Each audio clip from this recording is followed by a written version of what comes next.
Mumtaz TV bersama menegakkan sunnah.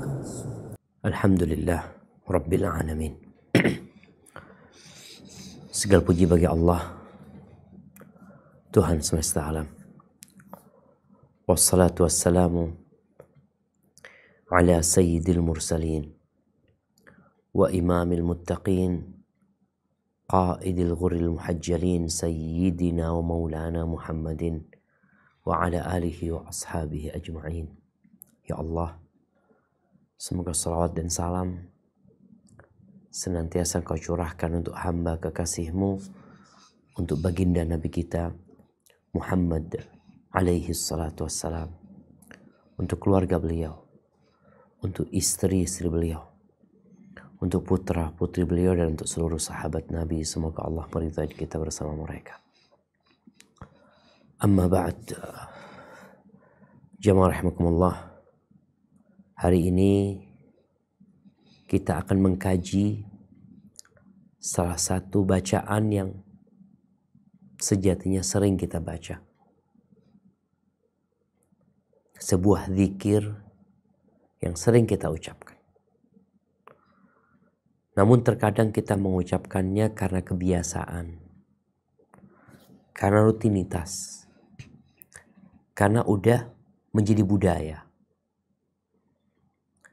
Padahal innamal a'malu binniyat. Amalan itu harus ada niatnya.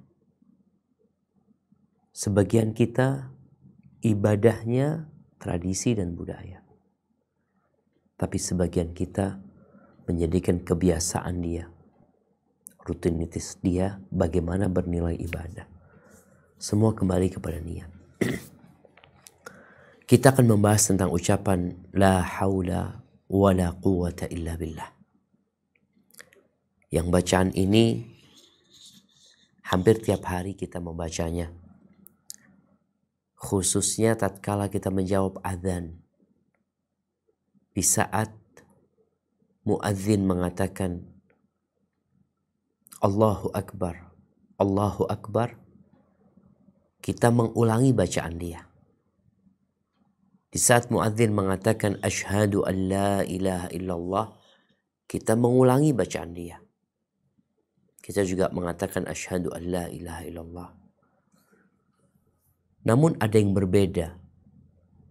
Tatkala muadzin menyerukan hayya 'alas shalah, hayya 'alal falah, kita tidak mengulangi ucapan dia. Tapi kita mengatakan la haula wa la quwwata illa billah. Kemudian hampir tiap hari kita keluar rumah.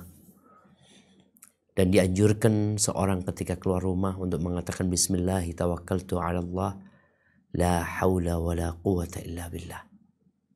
Subhanallah. Ada apa dengan bacaan ini? Ahibbati fillah. Sejatinya tubuh kita ini hidup dengan asupan makanan yang kita konsumsi. Begitu pula minuman. Tapi bagaimana dengan jiwa kita? Ruh yang diciptakan bukan dari tanah. Tapi Allah Azza wa Jal meniupkan ruh tersebut. Dan ruh adalah salah satu makhluk Allah Azza wa Jal. Subhanallah. Dia butuh asupan makanan juga. Dan ruh kita bisa hidup. Berbahagia. Dengan apa? Dengan mengingat Allah Subhanahu wa ta'ala. Allah Azza wa Jal berfirman di surat Al-Ahzab ayat 41 sampai 44. Apa kata Allah Jalla Jalaluhu? Nah, silakan dibaca.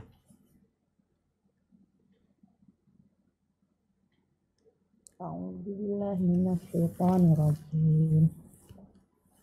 Qalu subhanaka anta waliyuna. Al-Ahzab ayat 41 sampai 44. Al-Ahzab. Ya ayyuhalladzina amanu.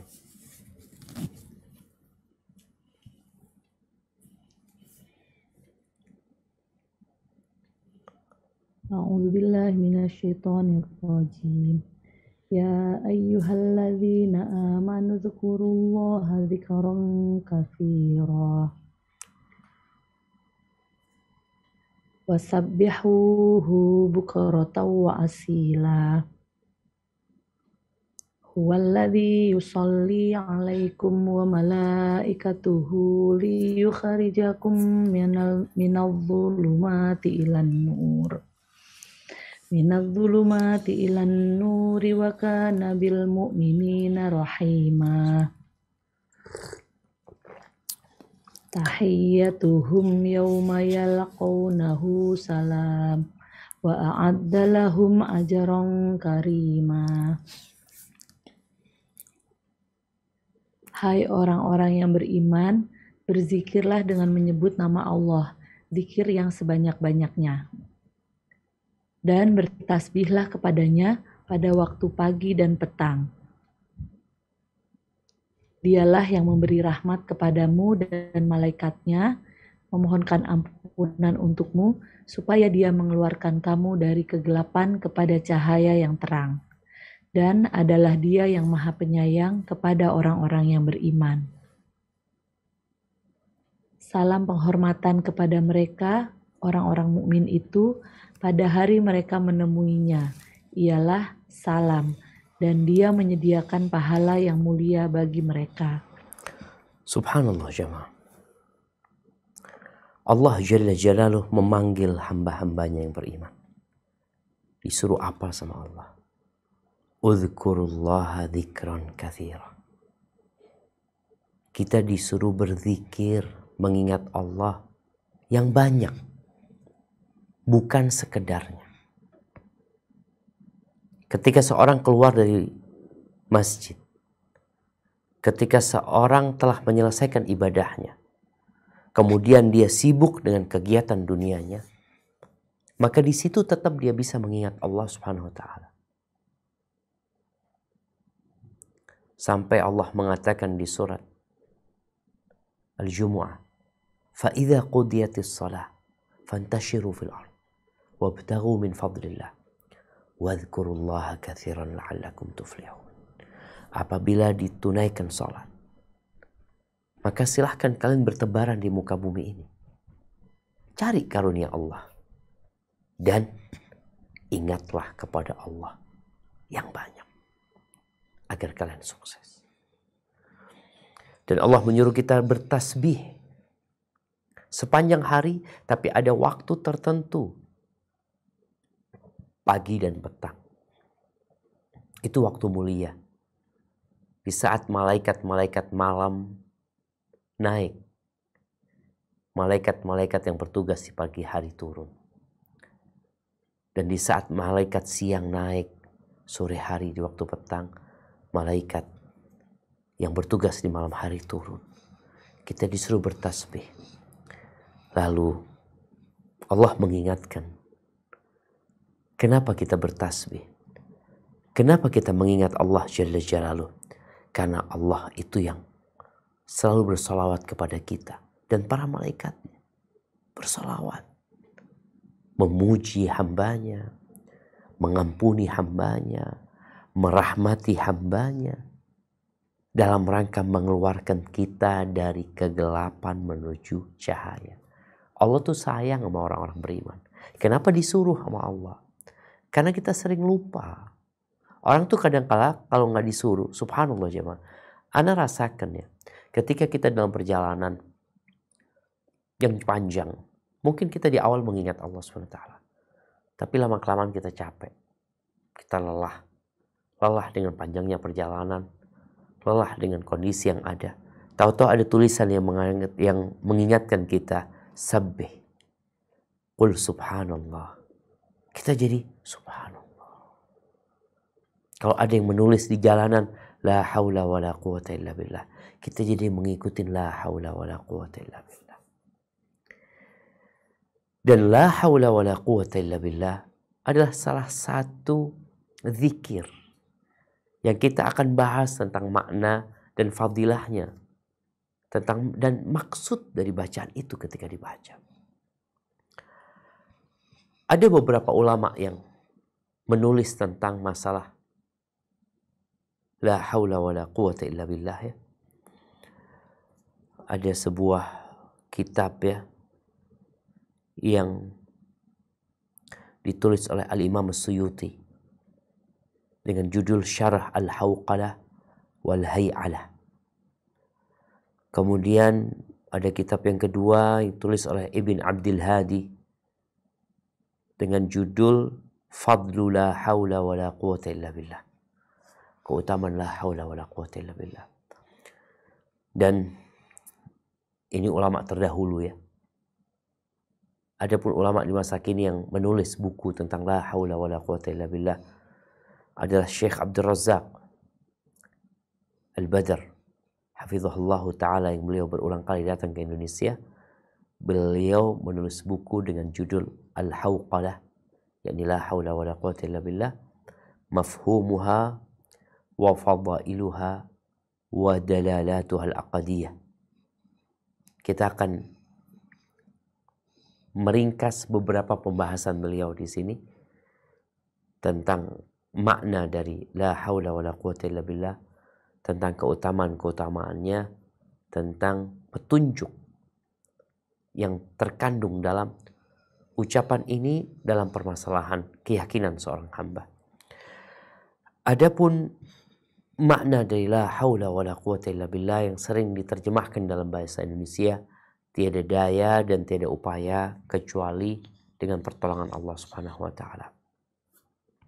Ternyata maknanya memang dibahas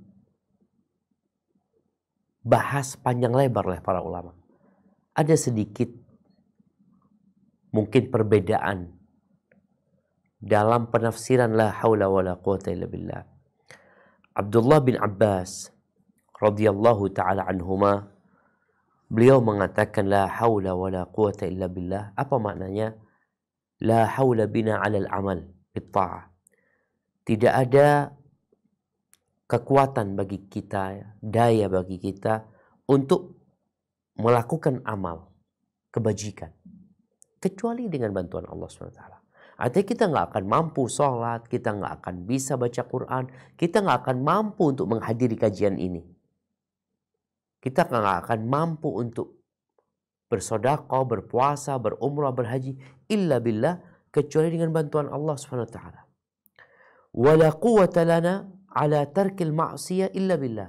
Dan tidak ada kekuatan yang kita miliki dalam rangka meninggalkan kemaksiatan, meninggalkan dosa, kecuali dengan bantuan Allah SWT. Jadi seakan-akan beliau ingin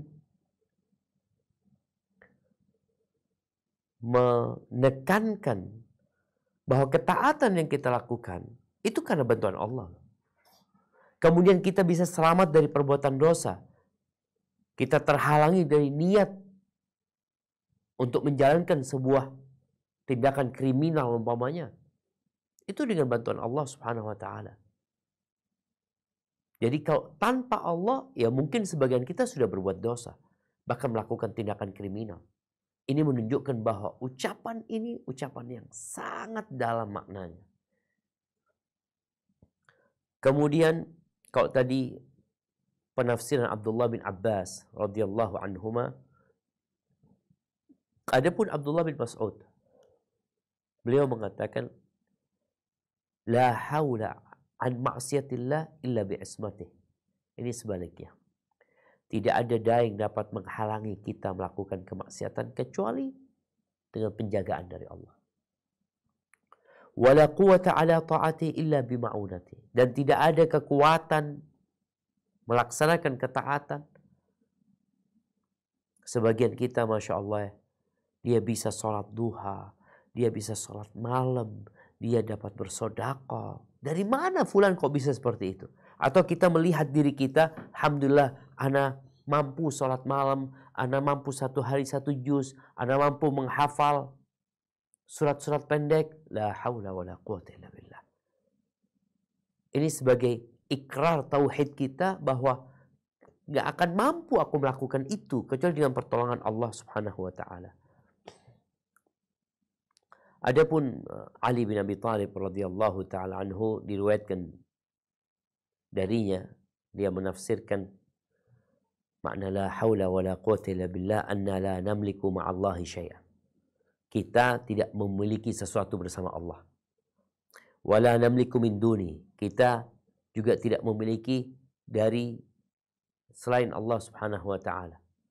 Wala namliku illa milkana mimma huwa amlak bihi minna. Illa ma mallakana mimma huwa amlak bihi minna. Dan kita tidak memiliki sesuatu kecuali yang Allah berikan kepada kita, dan dia lebih memiliki hal itu daripada kita sebenarnya. Artinya kita ini nggak punya apa-apa. Jadi Ali ingin menekankan bahwa kita nggak punya apa-apa. Dan tidak ada seorang pun yang punya apa-apa. Kalaupun kita melihat ada orang punya kekuasaan, ada orang punya harta, itu sebenarnya Allah yang kasih sama dia. Dan Allah yang lebih memiliki sebenarnya. Buktinya, banyak orang mungkin berkuasa, dia punya berbagai macam harta, tapi ternyata ya bukan milik dia, ketika Allah ambil habis segala-galanya. Itu diantara penafsiran la haula wa la quwwata illa billah. Adapun kalau bicara keutamaan, fadilah, membaca bacaan ini apa sih? Karena terus terang manusia itu ya dia akan termotivasi melakukan sesuatu ketika ada khasiatnya, ada keutamaannya. Seorang ketika dikasih makanan, dia nggak tahu apa manfaatnya. Kayak dikasih umpamanya bawang putih laki, bawang putih lanang katanya dia, yang sendirian itu. Ketika dia nggak tahu dengan fadilahnya, mungkin dia, aduh enggak lah, aku nggak mau makan bawang, kata dia. Kemudian dikasih penjelasan, bawang ini insya Allah melancarkan darah, bawang ini insya Allah seperti ini. Propaganda ini boleh jadi benar, boleh jadi bohong. Ketika benar, orang termotivasi. Bohong pun kadangkala, kalau dia nggak ngerti, dia tetap termotivasi. Maka kalau bicara fadilah dari membaca la haula wa la quwwata illa billah ini, yang pertama,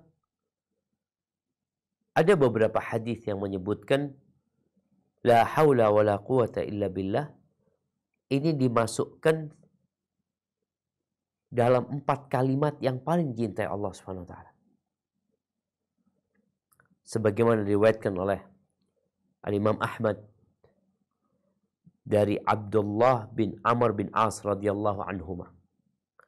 Qala Rasulullah sallallahu alaihi wasallam, ma 'alal ardi rajulun yaqulu la ilaha illallah wallahu akbar wa subhanallah walhamdulillah wa la hawla wa la quwwata illa billah illa kuffirat anhu dhunubuhu walau kanat akthar min zabadil bahr.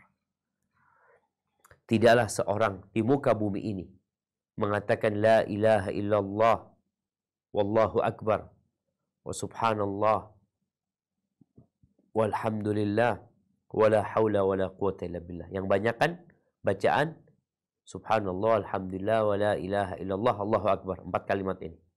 Di sini Nabi menambahkan bacaan la haula wala quwwata illa billah. Apa yang akan didapat? Illa kuffirat anhu dhunubuhu, melainkan dosa-dosanya akan dihapuskan jemaah.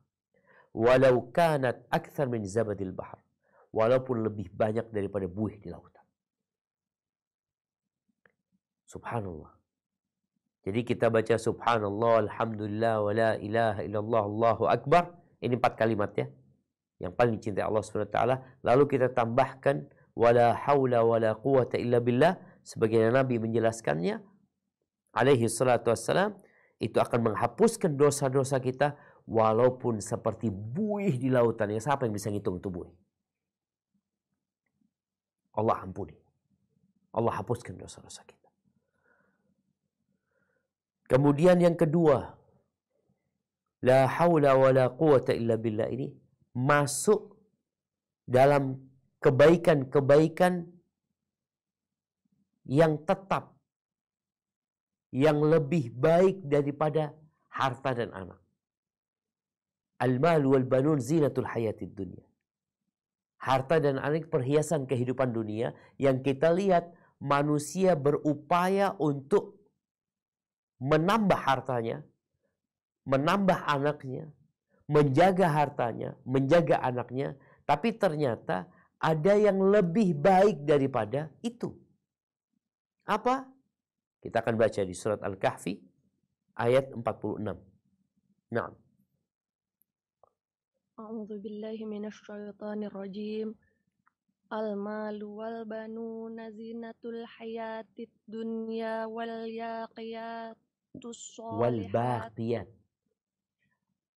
baqiyatus sholihat khairun 'inda rabbika thawaban wa khairun amala. Artinya, harta dan anak-anak adalah perhiasan kehidupan dunia, tetapi amalan-amalan yang kekal lagi soleh adalah lebih baik pahalanya di sisi Tuhanmu, serta lebih baik untuk menjadi harapan. Masya Allah. Kita itu berharap sama anak. Terkadang lebih daripada kapasitas mereka. Kita kadang-kala berharap kepada harta yang kita miliki. Lebih daripada manfaat dari harta itu sendiri sebenarnya. Maka Allah sebutkan di sini bahwa al-baqiyatus shalihat, amalan-amalan soleh yang kekal itu lebih baik dan lebih bisa diharapkan. Karena kalau bicara harta dan anak, tatkala ajal datang menyebut kita, anak kita cuma nganterin sampai mana? Sampai kuburan, terus dia pulang. Keluarga kita sama, harta kita dibawa pulang semuanya. Nggak ada yang menemani kita. Sedangkan al-baqiyatus shalihat itu akan tetap bersama. Nabi alaihi salatu wassalam di dalam hadis yang diriwayatkan oleh Abu Sa'id Al-Khudri radhiyallahu anhu, di mana Nabi mengatakan istakthiru minal baqiyatis shalihat. Kalian perbanyaklah al-baqiyatus shalihat. Qila wa ma hiya ya Rasulullah? Para sahabat bertanya, apa al-baqiyatus shalihat itu wahai Rasulullah SAW? Qala takbir. Baqiyat shalihat itu adalah bertakbir, ucapan Allahu Akbar. Wat tahlil, ucapan la ilaha illallah. Wat tasbih, ucapan subhanallah. Walhamdul, ucapan alhamdulillah. Wala hawla wala quwwata illa billah. Jadi subhanallah walhamdulillah wala ilaha illallah Allahu Akbar wala hawla wala quwwata illa billah, itu termasuk al-baqiyatus shalihat yang lebih baik daripada harta yang kita kumpulkan, yang lebih utama daripada anak-anak kita yang kita besarkan. Kenapa? Tadi dia ini kekal, dia akan mendampingi, dia akan membela. Sedangkan anak kita nanti akan kabur dari kita. Keluarga kita akan meninggalkan kita semuanya. Kita hanya akan sendirian bersama amal kita. Yauma yafirrul mar'u min akhihi wa ummihi wa abihi wa sahibatihi wa banihi. Pada hari di mana orang kabur dari saudaranya, kabur dari bapak ibunya, kabur dari istri dan anak-anaknya, yang tidak akan kabur dari kita adalah al-baqiyatus shalihat, yang diantaranya adalah ucapan la haula wa la quwwata illa billah. Kemudian ahibati fillah, fadilah yang ketiga. Nabi alaihi salatu wassalam memberikan kabar kepada kita bahwa la haula wa la quwwata illa billah adalah harta yang tersimpan di surga. Harta yang tersimpan. Apa maksudnya? Ini menunjukkan kemuliaan harta itu. Jadi pahalanya begitu besar, begitu agung, seperti harta yang tersimpan, yang akan menjadi harapan orang ketika dia nggak punya apa-apa, aku punya harta yang tersimpan. Ini menunjukkan tentang betapa mulia ucapan ini. Karena itu menjadi menjadi sesuatu yang akan kita jadikan sandaran. Anak punya gitu loh. Ini tersimpan harta ini. Biasanya orang itu kalau lagi butuh, dia akan berpikir, di mana ada hartaku? Sehingga dia mulai termotivasi untuk mencari-cari. Oh, kayaknya ada di sini, ada di sini. Dan la haula wala quwwata illa billah adalah harta mulia yang tersimpan di surga Allah Azza wa Jalla yang akan menjadikan kita mendapatkan pahala yang banyak ya. Nih, diriwayatkan oleh Imam Bukhari dan Muslim dari Abu Musa Al-Ash'ari radhiyallahu anhu qala kunna ma'an Nabi sallallahu alaihi wasallam fi safarin fakunna idza alawna kabbarna wa fi riwayatin faja'alna la nas'ad syarqan wa la na'lu la nas'adu syarafan wa la na'lu syarafan wa la nahbit fi wadin illa rafa'na aswatana bitakbir. Pada suatu hari kita bersama Nabi SAW dalam perjalanan. Dan kita biasanya kalau lagi jalannya nanjak kita akan bertakbir. Manapun kita naik kita akan bertakbir. Dan kalau turun di satu lembah kita akan mengangkat suara kita dengan takbir. Lalu apa kata Nabi SAW? Ayyuhan nas irba'u ala anfusikum. Wahai umat manusia, coba kalian mengevaluasi diri kalian. Coba kalian mikirkan. Kalian berhenti dulu merenungkan diri kalian. Fa innakum la tad'una asamma wala ghaiba. Kalian tidak menyeru Tuhan yang tuli atau yang gaib, yang tidak ada, yang jauh. Walakin tad'una sami'an basira. Kalian ini berdoa kepada Tuhan yang maha mendengar dan maha melihat. Kemudian datanglah Nabi SAW, kata Abu Musa Al-Ash'ari kepadaku. Dan aku di dalam diriku sedang mengatakan la haula wa la quwwata illa billah. Apa kata Nabi SAW? Ya Abdullah bin Qais. Wahai Abdullah bin Qais. Fa innaha kanzun min kunuzil jannah. Yang kau baca itu. La haula wa la quwwata illa billah. Itu adalah harta yang tersimpan di surga. Subhanallah jemaah. Sebagian ulama ketika mereka menjelaskan hadis yang tadi kita bacakan, mereka mengatakan Nabi SAW adalah seorang guru yang sangat ingin kebaikan buat umatnya. Tidaklah beliau melihat ada momentum untuk menyampaikan kebaikan, melainkan beliau akan menyampaikannya dan memberikan tambahan kepada mereka. Orang-orang yang tadi mengangkat suara dengan mengatakan Allahu Akbar, Allahu Akbar. Maka Nabi SAW menambahkan buat mereka tidak hanya membaca Allahu Akbar, tidak hanya membaca La ilaha illallah, tapi bagaimana mereka menambahkan dalam bacaan mereka ungkapan yang menunjukkan berlepas diri dari semua kemampuan, dari semua kekuatan, dari semua daya dan upaya. Illa billah. Maka Nabi SAW menggabungkan bagi mereka antara tauhid dan iman dengan takdir Allah SWT. Maka mereka diajarin selain bertakbir agar mereka mengatakan la haula wala quwwata illa billah. Kemudian jamaah rahimakumullah, yang keempat ya,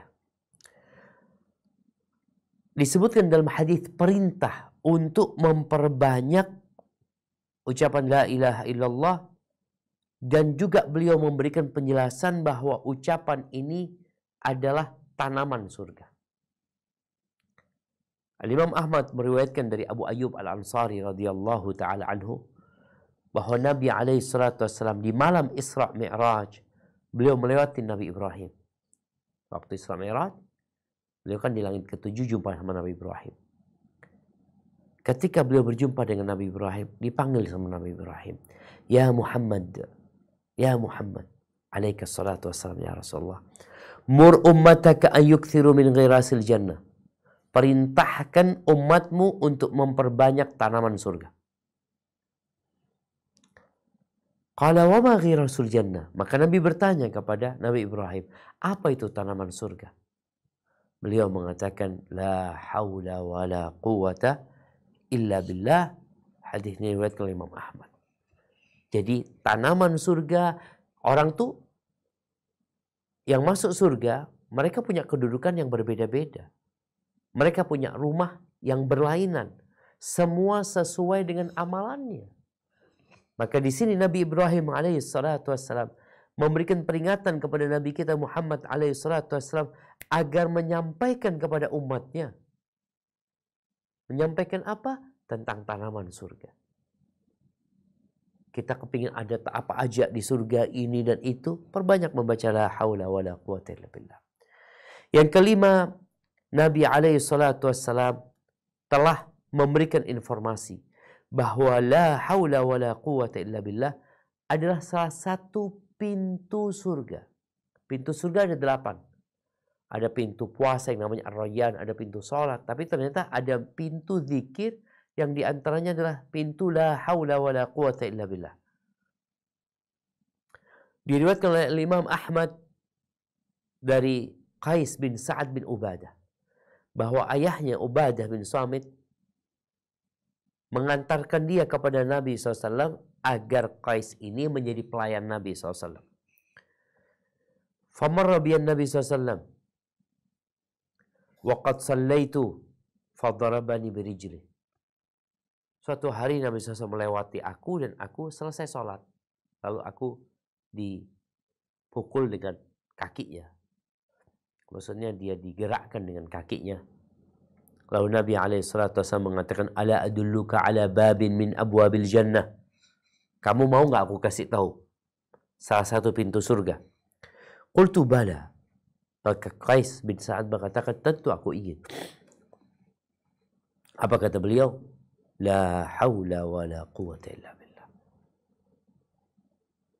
Yang ingin masuk surga lewat pintu la haula wa la quwata illa billah, maka hendaklah dia memperbanyak zikir. Khususnya memperbanyak la haula wa la quwata illa billah. Baik, fadilah yang keenam dari ucapan la haula wa la quwata illa billah. Siapa yang mengatakannya, Allah akan menjawab ucapan orang itu dan membenarkan apa yang dia katakan. Karena memang ucapannya benar. La haula wa la quwata illa billah. Siapa yang bisa mendustakan ucapan ini? Siapa yang merasa lebih kuat daripada Allah Azza wa Jalla? Fir'aun ditenggelamkan sama Allah Azza wa Jalla dan bala tentaranya, hanya tinggal kisah dan cerita. Subhanallah. Di sini diriwayatkan oleh Abu Hurairah radhiyallahu taala anhu dan Abu Sa'id Al-Khudri radhiyallahu taala anhuma, mereka bersaksi atas Nabi sallallahu alaihi wasallam bahwa Nabi berkata, "Idza qala al-'abdu la ilaha illallah wallahu akbar."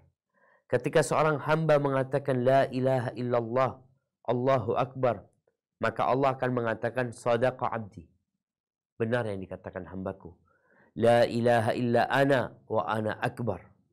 Tidak ada Tuhan yang berhak disembah kecuali aku dan aku adalah akbar, aku yang terbesar. Wa idza qala la ilaha illallah wahdah. Apabila dia mengatakan tiada Tuhan yang berhak disembah kecuali Allah semata, qala sadaqa 'abdi, benar yang dikatakan hambaku. La ilaha illa ana wahdi. Tidak ada yang berhak disembah kecuali aku dan aku esa. Wa idza qala la ilaha illallah la syarikalah. Apabila hamba mengatakan la ilaha illallah la syarikalah, tiada sekutu baginya, qala sadaqa 'abdi la ilaha illa ana la syarikali. Benar yang dikatakan hambaku, tiada yang berhak disembah kecuali aku dan tiada sekutu bagiku. Wa idza qala la ilaha illallah lahul mulku wa lahul hamdu. Apabila dia mengatakan la ilaha illallah lahul mulku wa lahul hamdu, qala sadaqa 'abdi la ilaha illa ana liyal mulk wa liyal hamd. Benar yang dikatakan hambaku, tiada Tuhan yang berhak disembah kecuali aku, bagiku segala kepemilikan dan bagiku segala pujian. Dan apabila dia mengatakan la ilaha illallah wa la haula wa la quwata illa billah, qala sadaqa 'abdi. Benar yang dikatakan hambaku, la ilaha illa ana wa la haula wa la quwata illa bi. Subhanallah. Thumma qala al-Aghar syai'an lam afhamhu. Qultu li Abi Ja'far. Kemudian al-Aghar ini, perawi hadis ini, mengatakan sesuatu yang aku tidak memahaminya. Maka aku berkata kepada Abu Ja'far, ma qala? Apa yang dikatakan al-Aghar? Qala man ruziqahunna 'inda mautihi lam tamassahun nar. Barang siapa yang kasih rizki mengatakan la haula wala quwata illa billah ketika dia meninggal dunia, maka dia tidak akan disentuh sama neraka. Subhanallah. Itu beberapa fadilah dari ucapan la ilaha illallah. Taib, apa petunjuk yang dapat kita ambil dari ucapan yang mulia ini? Khususnya untuk menguatkan keyakinan kita kepada Allah Subhanahu wa taala. Ahibati fillah. Di riwayat Abu Hurairah radhiyallahu taala anhu, ketika itu Nabi alaihi salatu wasallam mengatakan kepada Abu Hurairah, "Ala adulluka ala kalimatin min tahtil arsy min kanzil jannah?" Engkau mau enggak aku kasih tahu sebuah kalimat yang berasal dari bawah arsy Allah, yang termasuk dari harta tersimpan di surga? Engkau katakan la haula wala quwata illa billah, fayaqulullah azza wajal, maka Allah akan menjawab ucapan hambanya, aslama abdi wastaslam. Hambaku menyerahkan semuanya kepada aku dan dia berserah diri kepada aku. Jadi seorang yang mengatakan la haula wala quwata illa billah, dia benar-benar menyerahkan semuanya kepada Allah. Karena dia tahu dengan kemampuan dirinya.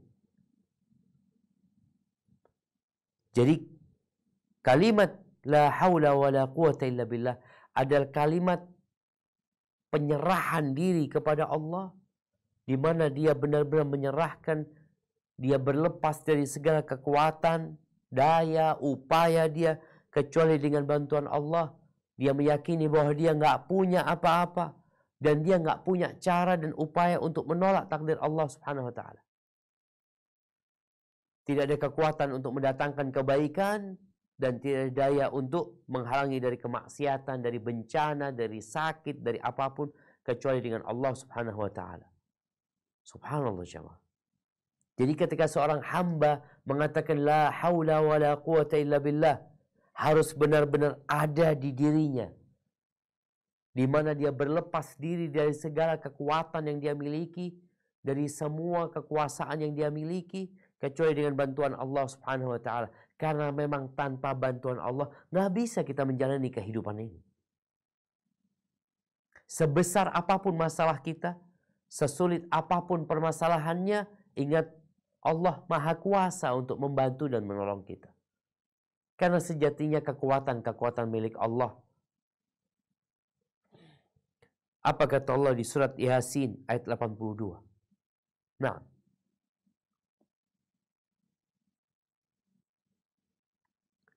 A'udzu billahi minasy syaithanir rajim.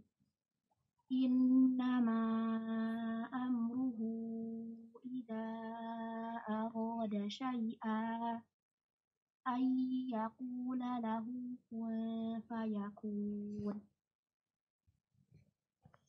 Sesungguhnya perintahnya apabila dia menghendaki sesuatu hanyalah berkata kepadanya,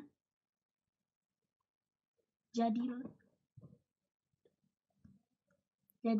maka terjadilah ia. Masya Allah. Ini nih Allah Azza wa Jalla. Jadi kita kadang sibuk minta tolong sana, minta tolong sini. Kenapa nggak minta tolong sama Allah SWT? Kenapa engkau tidak ucapkan la haula wa la quwata illa billah? Berapa kali mengucapkannya? Terserah engkau. Ini bicara harta tersimpan di surga.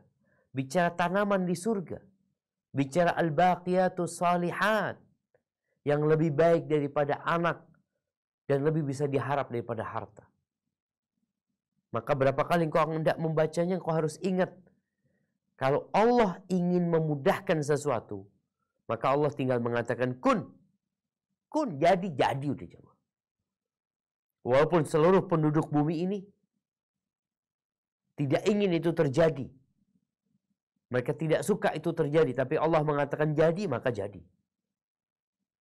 Maka kalimat la haula wa la quwata illa billah adalah kalimat yang agung.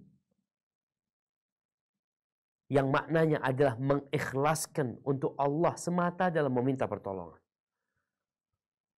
Sebagaimana kalimat la ilaha illallah itu mengikhlaskan dalam beribadah Maka la haula wala quwata illa billah, mengikhlaskan dalam meminta pertolongan. Tidak meminta kecuali kepada Allah. Kenapa? Ya karena Allah yang punya segala-galanya. Jadi ini kalimat-kalimat meminta pertolongan. Dan insya Allah orang yang mengatakannya akan ditolong dan dibantu oleh Allah Subhanahu wa ta'ala. Para ulama menyebutkan bahwa ucapan la haula wala quwata illa billah ini mewajibkan mewajibkan untuk dikasih pertolongan orang ini. Oleh karena itu ketika azan, tatkala muadzin mengatakan la haula wala quwata, muadzin mengatakan hayya 'ala shalah, hayya 'alal falah. Ucapan kita la haula wala quwata illa billah. Karena enggak akan mampu kita datang ke masjid, enggak akan mampu. Kecuali Allah bantuin kita. Kita nggak akan mampu melaksanakan sholat. Berapa banyak kita melihat orang-orang yang sehat, bugar, punya waktu luang, makan enak, rumah besar, dengar azan, nggak sholat. Apalagi ke masjid, nggak berangkat ke masjid. Maka Nabi mensyariatkan ucapan la haula wa la quwata illa billah. Karena memang kita benar-benar minta tolong sama Allah Subhanahu wa ta'ala. Ini kalimat yang berisi berlepas diri dari kekuatan, upaya, ilmu, harta, kecuali dengan bantuan Allah Subhanahu wa ta'ala. Ingat, yang terjadi adalah apa yang dikehendaki Allah Subhanahu wa ta'ala. Bukan yang kita kehendaki. Bukan yang diusahakan manusia. Manusia berusaha, berupaya. Tapi kalau Allah katakan tidak, ya tidak. Allah berfirman di surat Fatir ayat 2. Apa kata Allah Azza wa Jalla?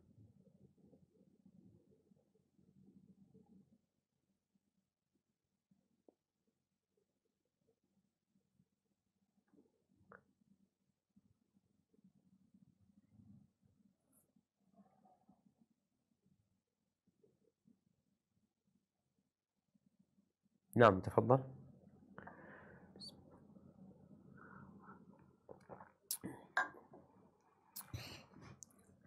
أعوذ بالله من الشيطان الرجيم ما يفتح الله للناس من رحمة فلا ممسك لها وما يمسك فلا مرسل له من بعده وهو العزيز الحكيم. Apa saja yang Allah anugerahkan kepada manusia berupa rahmat, maka tidak ada seorang pun yang dapat menahannya. Dan apa saja yang ditahan oleh Allah, maka tidak seorang pun yang sanggup untuk melepaskannya sesudah itu. Dan dialah yang maha perkasa lagi maha bijaksana. Allahu Akbar ya Allah. Tuh, kalau Allah ingin kebaikan, siapa yang bisa menghalangi? Kalau Allah hendak menurunkan bala, siapa yang bisa nolak bala? Nggak ada yang mampu kecuali Allah Subhanahu wa ta'ala. Makanya ucapan la haula wa la quwata illa billah, ini benar-benar ucapan seorang berserah diri kepada Allah Subhanahu wa ta'ala, meminta pertolongan hanya kepadanya. Di sebuah athar disebutkan, man sarrahu an yakuna aqwan nas falyatawakkal 'ala Allah. Barang siapa yang ingin menjadi orang paling kuat, maka hendaklah dia bertawakal kepada Allah Subhanahu wa ta'ala. Wa man sarrahu an yakuna aghnan nas, yang ingin menjadi orang paling kaya, hendaklah dia lebih yakin dengan apa yang di tangan Allah daripada yang di tangan dia.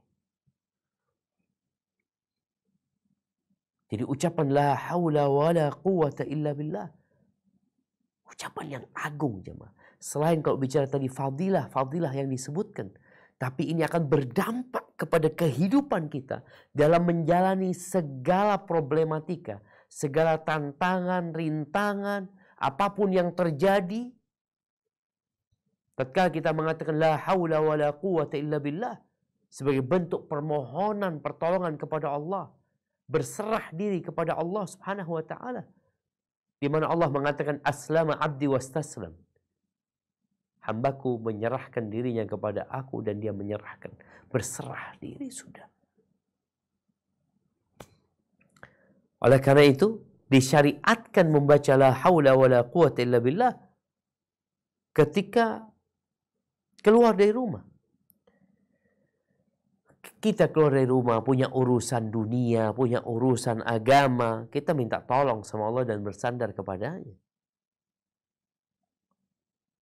Anas bin Malik radhiyallahu anhu berkata, qala Rasulullah SAW. Rasulullah SAW berkata, bersabda ya, man qala, yakni idza kharaja min baitih, bismillah. Barang siapa yang ketika keluar dari rumahnya mengatakan bismillah. Tawakkaltu ala Allah, la haula wa la quwata illa billah. Maka akan dikatakan kepada dia, kufita wa wuqita wa hudid. Kufit, engkau udah dicukupin. Engkau udah dilindungin. Engkau udah dikasih petunjuk. Dengan apa? Bismillah, tawakkaltu ala Allah, la haula wa la quwata illa billah. Syaitan pun akhirnya nyingkir dari jalan dia. Lalu dia berkata kepada syaitan yang lainnya, kaifa laka birajulin qad hudiya wa kufiya wa wuqiya. Gimana engkau menghadapi seorang yang udah dikasih petunjuk sama Allah, yang udah dicukupin dan udah dilindungin? Gimana engkau mau godain dia?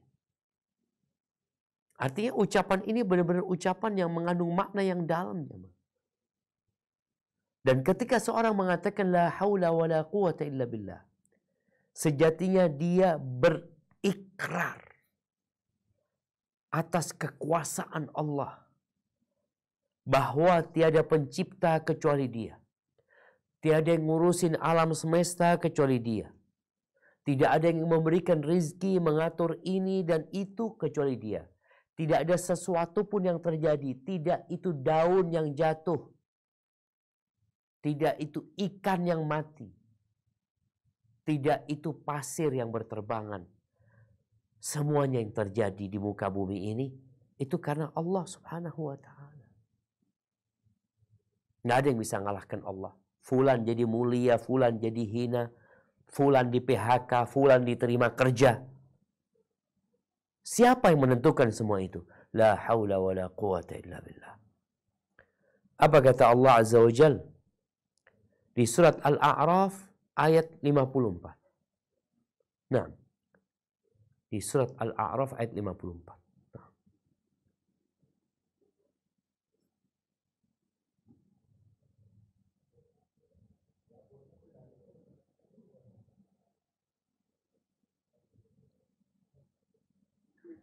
A'udzu billahi minasy syaithanir rajim. Inna rabbakumullahu alladzi khalaqas samawati wal arda fi sittati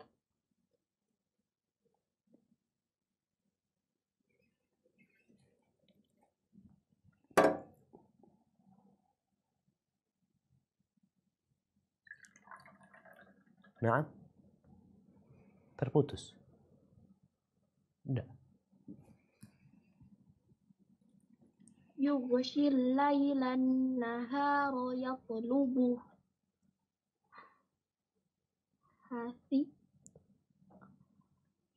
Hasisan. Hasithan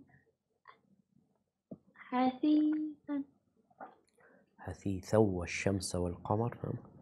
حثيثا والشمس والقمر والنجوم مسخرات بأمره ألا له الخلق والأمر تبارك الله رب العالمين.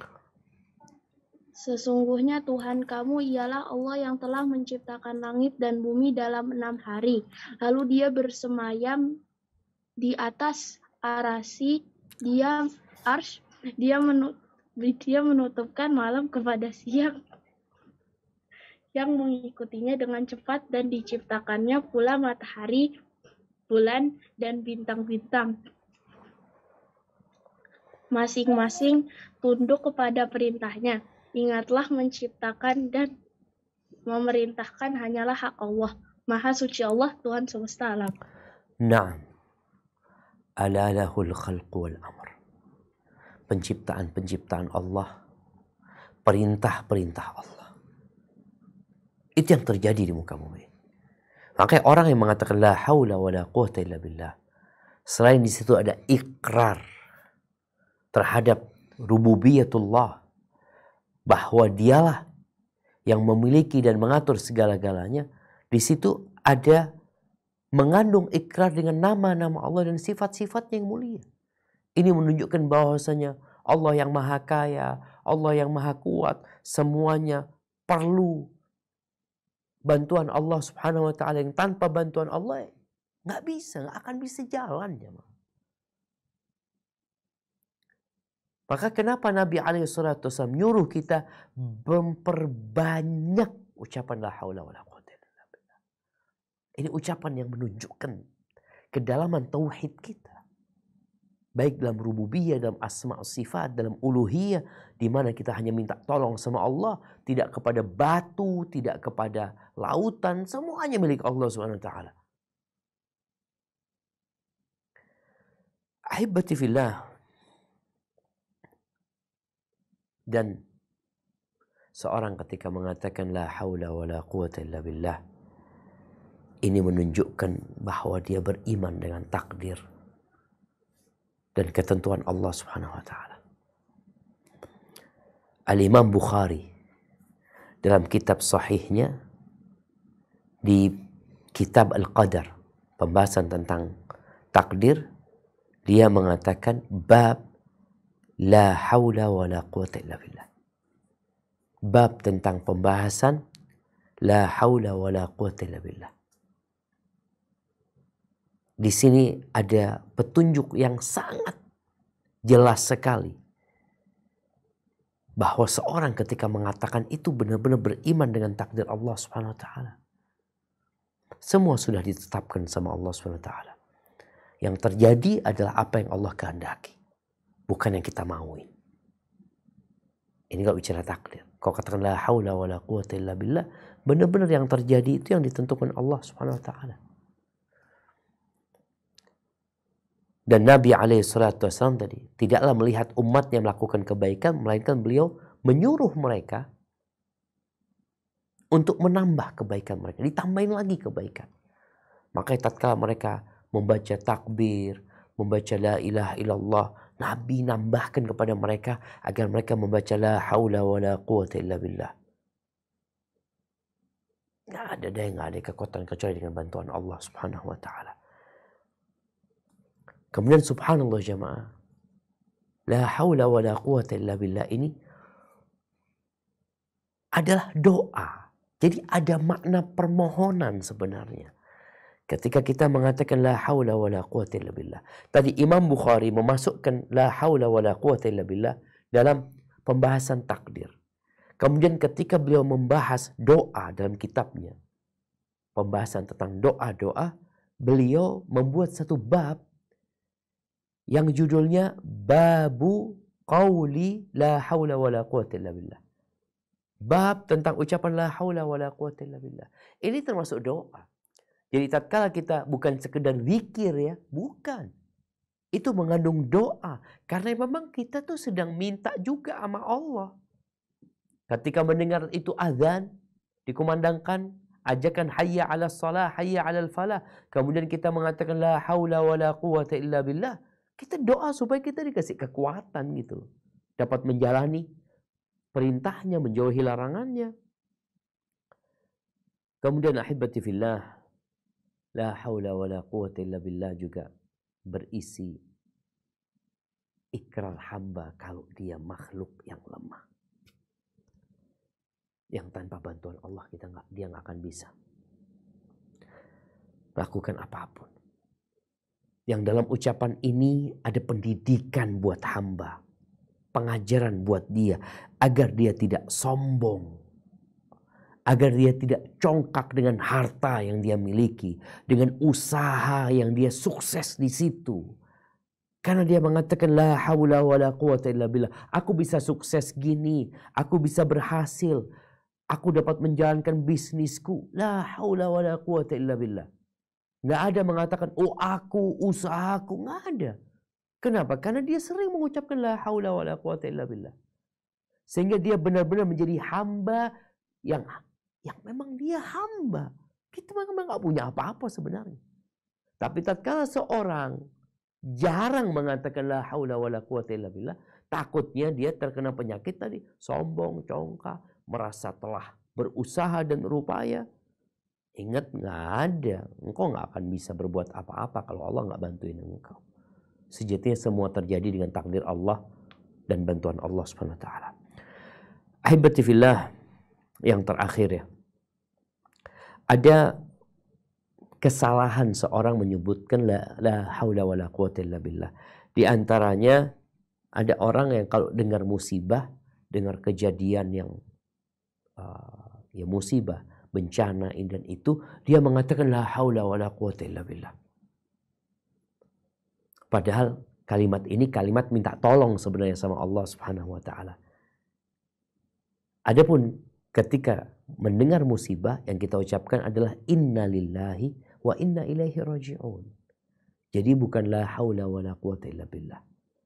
Tadi kita sudah mendengarkan di mana, kapan kita membaca la haula wala quwata illa billah, ketika kita keluar rumah ya, ketika kita mendapatkan nikmat dari Allah Subhanahu wa taala supaya kita nggak jadi congkak, nggak jadi sombong, dan di waktu-waktu luang kita memperbanyak bacaan ini.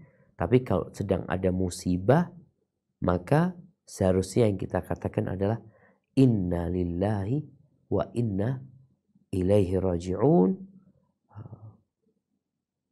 Sebagai bentuk apa? Bentuk ya kita mengatakan kita milik Allah. Kita akan kembali kepada Allah Subhanahu wa taala. Dan sebagian orang itu mengatakan la haula wala quwata illa billah sebagai protes sebenarnya dengan apa yang terjadi. Bukan dalam rangka dia bersabar. Maka seharusnya engkau katakan inna lillahi wa inna ilaihi raji'un. Barakallahu fiik. Itu mungkin yang dapat kita kaji pada kesempatan kali ini. Semoga kita dapat selalu mengatakan la haula wala quwata illa billah dan tepat ketika mengucapkannya. Anda kembalikan ke moderator. Nah. Alhamdulillahirrabbilalamin. Jazakallahu khair wa barakallahu fiik Ustadz untuk ilmunya. Berikut pertanyaan yang sudah terkumpul. Dan memang Ustadz ini banyak sekali pertanyaan yang masih terkait dengan kapan sebaiknya ucapan la haula wala quwata illa billah ini diucapkan. Dan ada beberapa seperti misalnya apakah ucapan tersebut itu bisa dikaitkan dengan seperti zikir yang lain dengan jumlah tertentu Ustadz. Misalkan kalau yang lain apakah 33 kali atau kemudian juga apakah zikir maksudnya la haula wala ucapan la haula wala quwata illa billah ini juga bisa dihadiahkan untuk orang lain seperti istighfar untuk orang tua atau anak gitu Ustaz. Masya Allah, barakallahu fiik. Naam, ya ahibati fillah.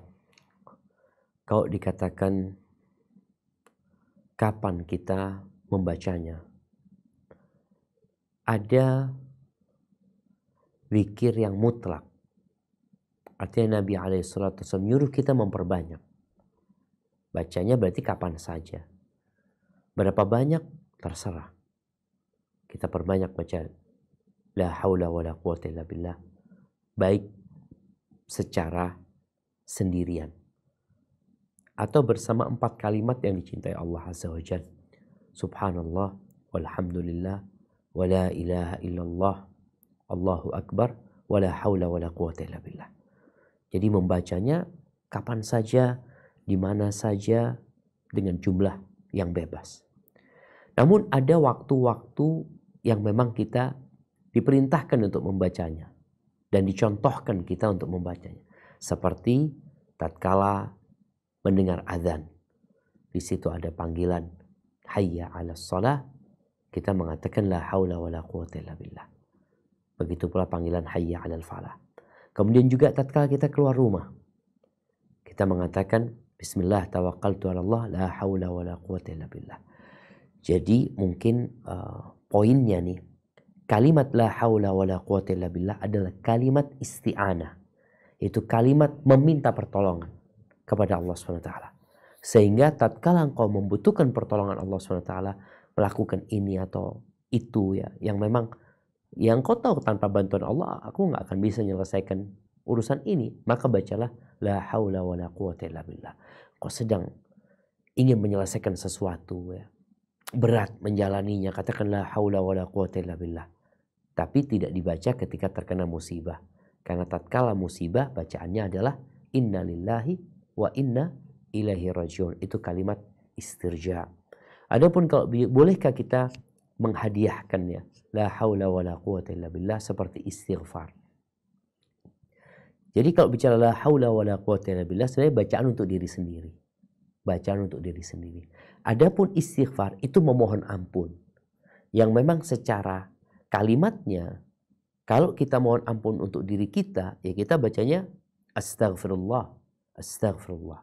Tapi tatkala kita meminta ampun buat orang lain, boleh jadi kita katakan astaghfirullah li wali fulan. Aku mohon ampun buat aku dan fulan. Atau kalau buat orang tua astaghfirullah li wali walidayya, dan untuk kedua orang tuaku. Sedangkan bacaan la haula wala quwata illa billah berbeda. Karena lebih kepada zikir yang di situ ada makna meminta pertolongan kepada Allah Subhanahu wa taala. Jadi kalau yang untuk orang lain, yang kau tadi mohonkan ampun buat dia. Kalau engkau ingin fulan ditolong sama Allah Subhanahu wa taala, yang kau minta, ya Allah tolonglah fulan ya Allah. Karena memang tidak ada la haula wala quwata illa billah. Tapi kita memohon kepada Allah agar Allah membantu menolong fulan, karena memang ya nggak ada yang bisa membantu kecuali engkau. Seperti itu kiranya. Wallahu a'lam bishawab. Nah. Barakallahu fiik Ustaz. Masih terkait juga Ustaz, ini pertanyaan yang berikutnya. Afwan Ustaz izin bertanya. Bismillah, Ustadz izin bertanya, begitu tingginya nilai kalimat la haula wala quwata illa billah, bolehkah kita membacanya sebelum membaca doa atau saat sujud dalam sholat? Masya Allah. Barakallahu fiik. Nah, ahibati fillah. Kalau bicara bolehkah kita membaca la haula wala quwata illa billah sebelum kita berdoa. Jadi memang ada adab memohon kepada Allah Subhanahu wa taala. Di antara adab itu adalah memuji Allah SWT. Engkau puji Allah. Silahkan. Dengan pujian subhanallah walhamdulillah wa la ilaha illallah. Allahu akbar wa la hawla wa la quwata illa billah. Sebagai pujian kepada Allah Subhanahu wa ta'ala ya. Dan juga tadi mengandung unsur meminta pertolongan kepada Allah Subhanahu wa ta'ala. Boleh-boleh aja. Nggak apa-apa. Kemudian kalau bicara pujian buat Allah itu, ya memuji Allah dengan yang paling dicintai Allah Subhanahu wa ta'ala. Kemudian juga kita tahu tadi ungkapan la haula wala quwata illa billah adalah itu doa. Itu sendiri adalah doa. Maka Imam Bukhari memasukkannya ke bab doa gitu loh. Karena orang ketika itu dia sebenarnya sedang memohon kepada Allah dengan menunjukkan ya Allah aku nggak bisa gitu melakukan apapun. Yang punya ini engkau. Karena ucapan itu mengandung ikrar kepemilikan Allah. Allah yang memiliki, Allah yang menciptakan, Allah yang mengatur, semuanya milik Allah SWT. Maka nggak ada masalah sebenarnya. Kemudian kalau bicara ketika sujud, bolehkah kita membaca la haula wala quwata illa billah? Nggak apa-apa. Karena memang itu termasuk doa. Dan Nabi SAW menyuruh kita ketika sujud untuk banyak-banyak berdoa. Dan Nabi SAW mengatakan faqabilun an yustajabalah. Karena ada harapan doa itu dikabulkan ketika sujud itu. Engkau baca itu, engkau minta pertolongan kepada Allah Subhanahu wa ta'ala. Jadi selain itu zikir, selain itu mengandung ikrar yang berisi permohonan pertolongan kepada Allah Subhanahu wa ta'ala, kalimat itu juga doa sebenarnya. Hadza wallahu a'lam bishawab. Barakallahu fiik Ustaz. Ini juga apakah kita akan mulai juga dengan yang bertanya langsung. Karena alhamdulillah banyak pertanyaannya Ustaz, kita izinkan dulu yang bertanya langsung. Silahkan yang raise hand dengan Ukhti Besa. Tafadol Ukhti, satu pertanyaan Ukhti. Ya, tafadoli. Assalamualaikum warahmatullahi wabarakatuh. Waalaikumsalam warahmatullahi wabarakatuh. Semoga Allah merahmati, menjaga Ustadz. Syafaqullah labasa tahurun insyaallah Ustadz. Amin. Semoga Allah merahmati majelis ini, juga tim Sisesa dan juga umat muslim seluruhnya. Begini Ustadz, Ana mau menceritakan kisah sahabat Ana. Sahabat Ana ini memiliki ujian yang bertubi-tubi gitu ya. Mulai dari permasalahan rumah tangga, kemudian yang terakhir itu beliau ditimpa sakit. Sakitnya ini adalah rangka tulang beliau sendiri ini menyakiti tubuhnya sendiri Ustadz, dikarenakan diabetes gitu. Saat Ana menangis gitu di hadapan beliau gitu ya, namun beliau mengatakan gitu kepada Ana, kenapa bersedih gitu, ini adalah keberkahan gitu, ini adalah rahmat dari Allah untuk Ana. Beliau mengatakan seperti itu Ustadz, dan Ana mendengarnya itu kok bisa gitu, bisa berpikir ke arah sana gitu, padahal sedang dalam ujian gitu. Beliau mengatakan ini adalah rahmat Allah. Ana bersyukur gitu, alhamdulillah ala kulli hal, beliau mengatakan. Kemudian Ana bertanya gitu, apa yang menjadi kekuatan saat susah seperti itu gitu. Beliau mengatakan la haula wala quwata illa billah gitu. Itu salah satu kekuatannya, nggak ada yang bisa menolong kita. Apakah Ustadz bisa menjelaskan kepada Ana hikmah apa di balik kisah agar Ana bisa memahami seutuhnya? Jazakallah khairan. Subhanallah jamaah. Nah, ya kalau bicara musibah ya, orang tatkala terkena musibah, ada derajat yang harus dia lakukan, yaitu bersabar menghadapi musibah tersebut. Kemudian ada tingkatan selanjutnya, yaitu ridha dengan apa yang sudah Allah tetapkan.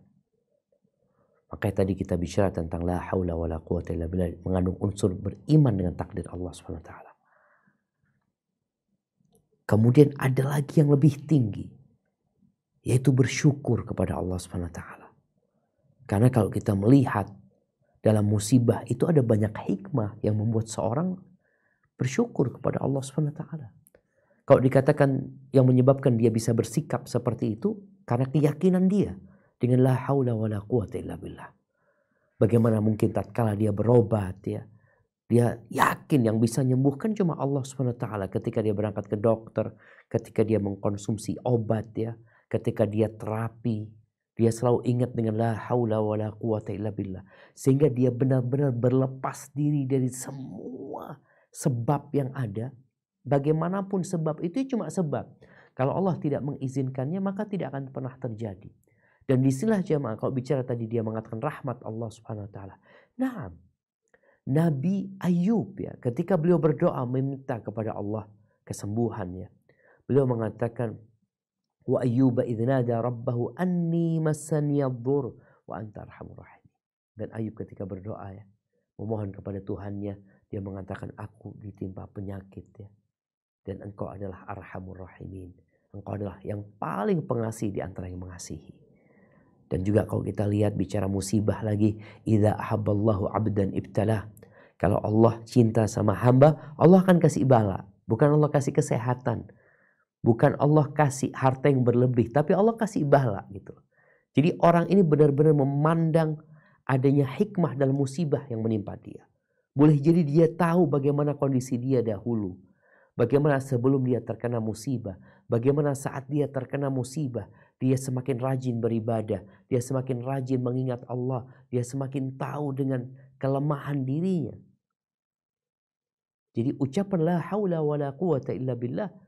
Tadi ini adalah ucapan isti'anah. Dia benar-benar minta tolong sama Allah Subhanahu wa ta'ala. Dan penuh keyakinan dia bahwa memang semua usaha yang dia lakukan itu ya la haula wa la quwata illa billah. Artinya tanpa pertolongan Allah nggak akan bisa gitu. Dan dia juga tahu yang terjadi adalah ketentuan Allah. Dan pasti Allah memberikan yang terbaik buat hambanya. Jadi orang tuh tenang ya. Akhirnya Allah ngasih kekuatan sama dia. Awalnya mungkin dia lemah ya. Dengan dia memperbanyak zikir tersebut ya. Dia terus mengingat Allah. Insya Allah dia semakin kuat ya. Dan semoga orang itu sampai tingkatan tertinggi dalam beribadah itu maqam ihsan. Jadi maqam yang pertama Islam, yang kedua adalah iman, yang ketiga adalah ihsan. Kata Nabi SAW, an ta'budallah ka'annaka tarah. Engkau beribadah kepada Allah seakan-akan kau melihat Allah. Subhanallah. melihat Allah dengan sifat-sifatnya, dengan nama-namanya. Ini sesuatu yang tinggi sekali makamnya jemaah. Kalau engkau nggak bisa sampai itu, engkau yakin Allah melihatmu. Jadi mungkin itu hikmah di balik kisah ya sahabat tadi ya, dan ada banyak kisah-kisah indah dari orang-orang yang benar-benar meyakini la haula wala quwata illa billah. Barakallahu fikna. Jazakallah khair Ustadz. Sebelum kita lanjut dengan yang raise hand, ada satu pertanyaan dulu saya bacakan. Assalamualaikum Ustadz, bagaimana dengan kalimat hasbunallah wa ni'mal wakil, ni'mal maula wa ni'man nasir dibandingkan dengan kalimat la haula wala quwata illa billah? Mana yang lebih utama untuk diucapkan saat kita sangat butuh pertolongan dari Allah Subhanahu wa taala? Masya Allah, barakallahu fiik. Naam, ahibati fillah. Kalau kita lihat kalimat yang tadi disebutkan, kalimat hasbunallah wa ni'mal wakil ya, yang artinya cukup Allah buat kami. Dan Allah sebaik-baiknya pelindung. Ni'mal maula wa ni'man nasir. Allah sebaik-baiknya pelindung, sebaik-baiknya penolong ya. Mana yang lebih utama untuk diucapkan? Jadi kalau bicara mana yang lebih utama, kita baca dua-duanya. Karena bukan sesuatu yang bertentangan kemudian kita harus membaca salah satunya. Tapi ucapan hasbunallah wa ni'mal wakil, ini ucapan yang dibaca Nabi SAW ketika beliau hendak diserang oleh bangsa Arab ke kota Madinah. Hendak dihabisi dan ditakut-takuti jemaah. إذ قال لهم الناس إن الناس قد جمعوا لكم فاخشوهم فزادهم إيمانا وقالوا حسبنا الله ونعم الوكيل. Pernah diteror umat Islam ini, ditakut-takutin, dikatakan tuh orang-orang sudah berkumpul menjadi satu untuk menyerang kalian, kalian harus takut sama mereka. Ketika ditakut-takutin, maka yang keluar adalah hasbunallah wa ni'mal wakil. Dan ucapan ini juga dibaca oleh Nabi Ibrahim ketika Nabi Ibrahim dilemparkan ke api. Beliau mengatakan hasbunallah wa ni'mal wakil. Itu beliau ucapkan. Kemudian Allah jadikan api itu dingin dan keselamatan buat Nabi Ibrahim. Jadi kedua ucapan ini tidak saling bertentangan. Maka tadi fadilah mengucapkan la haula wala quwata illa billah sudah kita bahas. Dan ucapan hasbunallah wa ni'mal wakil juga ucapan berserah diri kepada Allah SWT.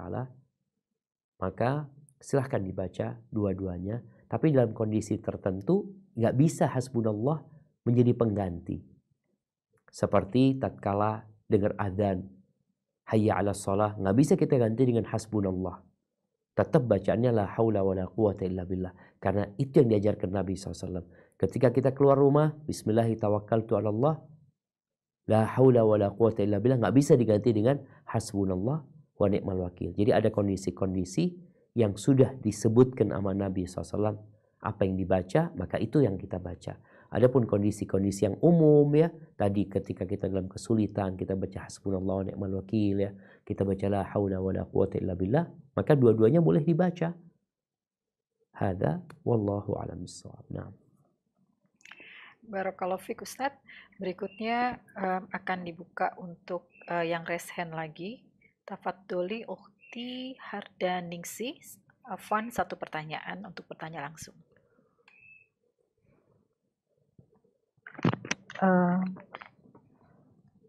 Halo, Assalamualaikum warahmatullahi wabarakatuh. Waalaikumsalam. Bismillah. Semoga Ustadz dan jemaah Sisesa yang menghadiri acara ini diberikan rahmat oleh Allah dan selalu dalam lindungannya. Allahumma amin. Afwan, mohon saya diberi pencerahan Ustadz. Saat ini saya masih dalam kondisi yang kalau dibilang agak galau ya, karena saya dalam proses untuk resign dari tempat bekerja saya.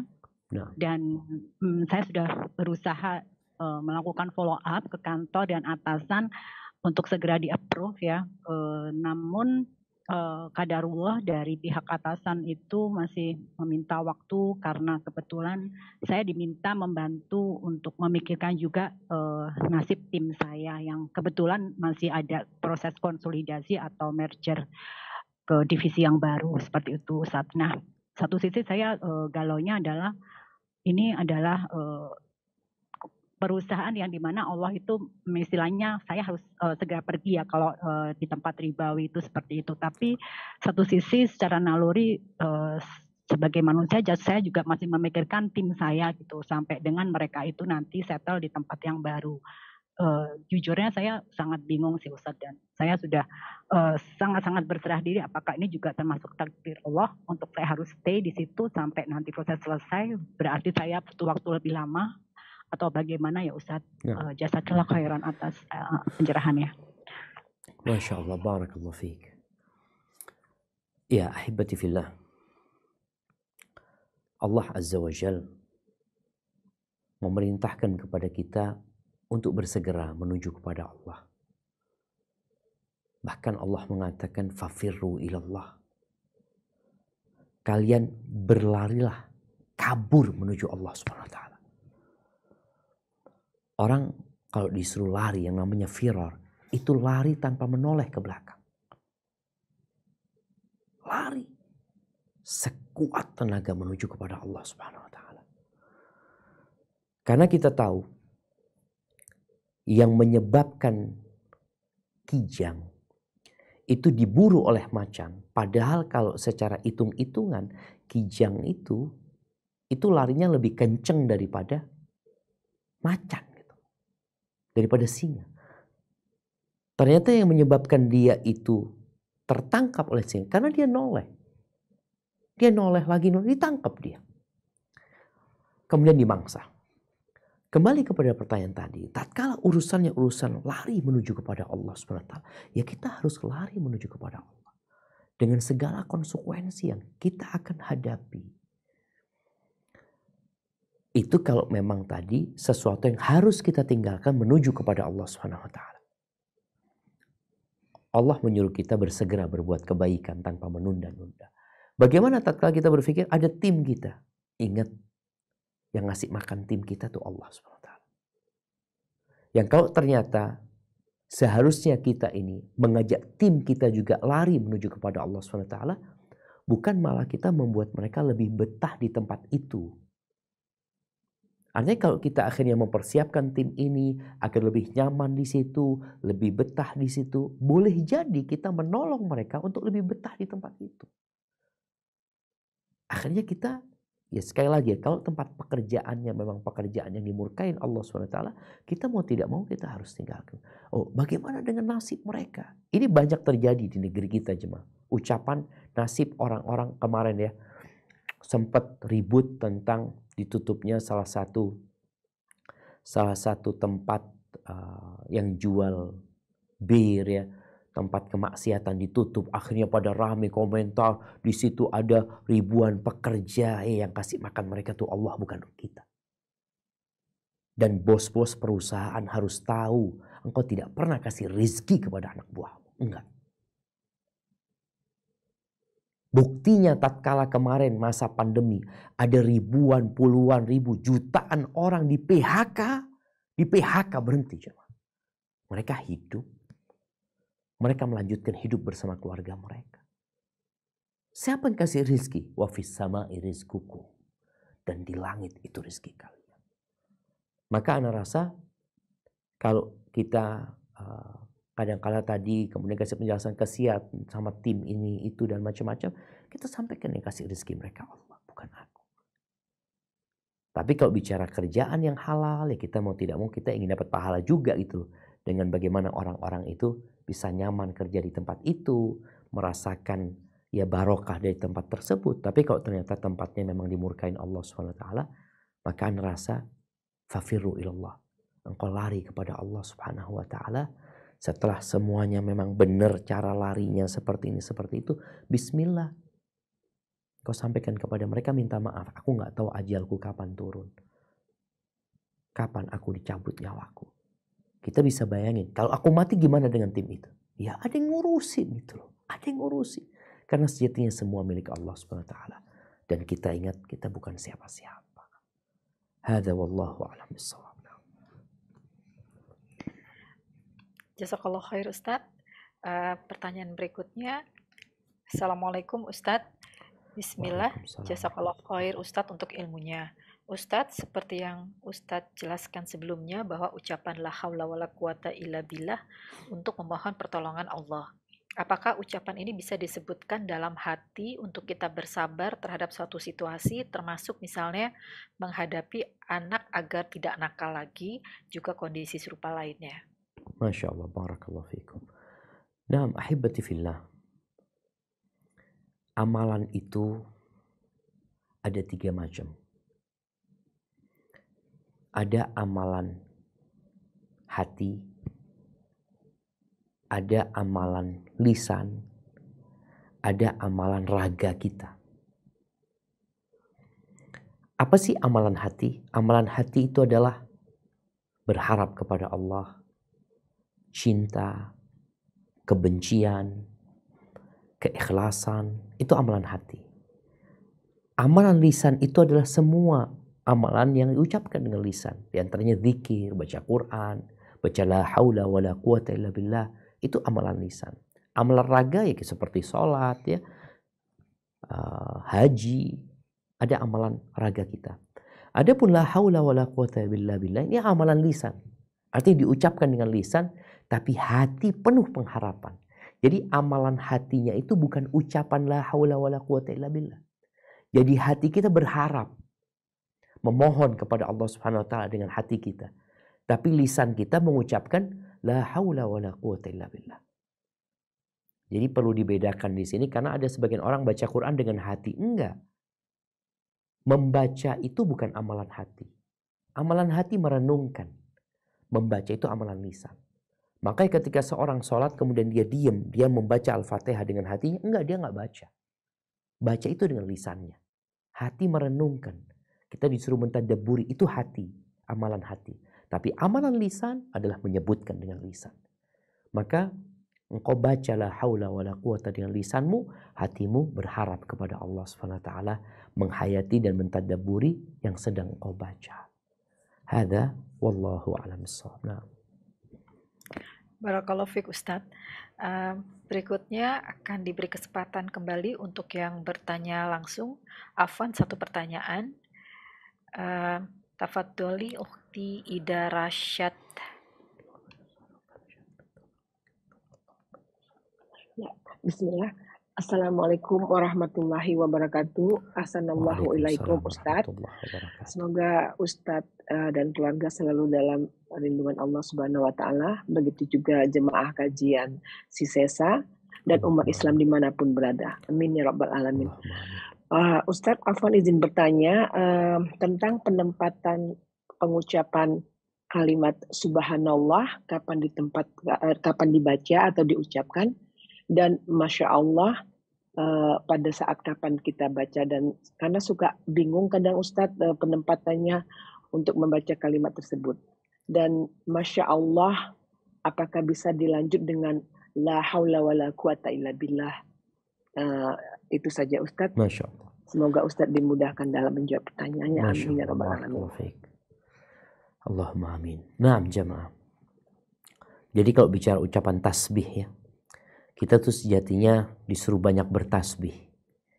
Yang arti tasbih itu menyucikan Allah Subhanahu wa taala. Di dalam Al-Qur'an kita akan temuin ayat yang mengatakan subhanallah amma yusyrikun. Maha suci Allah dari kesyirikan-kesyirikan yang mereka lakukan. Jadi kita bertasbih menyucikan Allah dari segala kekurangan. Makanya kita melihat orang-orang melakukan kesyirikan, yang orang melakukan perbuatan nista, kita kata subhanallah. Kok bisanya mereka melakukan itu? Maha suci Allah Subhanahu wa taala dari apa yang mereka lakukan, dari apa yang mereka perbuat. Lebih ke sana gitu loh. Jadi kita boleh jadi takjub terhadap satu perbuatan yang seharusnya tidak terjadi. Kita katakan subhanallah. Adapun ucapan masya Allah lebih kepada sesuatu yang indah mungkin ya, yang bagus. Kita katakan masya Allah ya. Kalau dikatakan tadi la quwata illa billah itu mengandung unsur bukan la haula wala quwata illa billah, itu yang disebutkan dalam surat Kahfi ya. Walaula id dakhalta jannataka qulta ma sya Allah la quwata illa billah. Ini orang yang takjub dengan kebun dia, dengan taman dia, kemudian dia berbangga diri, lalu dikasih nasihat. Jikalau engkau tadi ketika masuk kebunmu engkau mengatakan Masya Allah, artinya ini terjadi karena kehendak Allah. Jadi Masya Allah itu artinya ini karena kehendak Allah ya. La quwata illa billah, ini tiada kekuatan kecuali dengan Allah subhanahu wa ta'ala. Baru engkau bisa sebagai bentuk bersyukur kepada Allah dan berlepas diri dari kesombongan dan kecongkakan. Jadi ucapan subhanallah sejatinya lebih kepada menyucikan Allah dari satu perbuatan, satu kejadian yang seharusnya nggak dilakukan oleh orang-orang itu. Adapun masya Allah lebih untuk sesuatu yang indah ya, sesuatu yang baik, yang itu keagungan Allah subhanahu wa ta'ala. Maka kita katakan masya Allah. Kalau tadi mau disambung dengan la quwata illa billah, tiada kekuatan kecuali dengan pertolongan Allah SWT, nggak ada masalah sebenarnya. Adapun kalau kita mengatakan Masya Allah la haula wa la quwata illa billah sebagai ungkapan zikir mengingat Allah, insya Allah juga nggak apa-apa.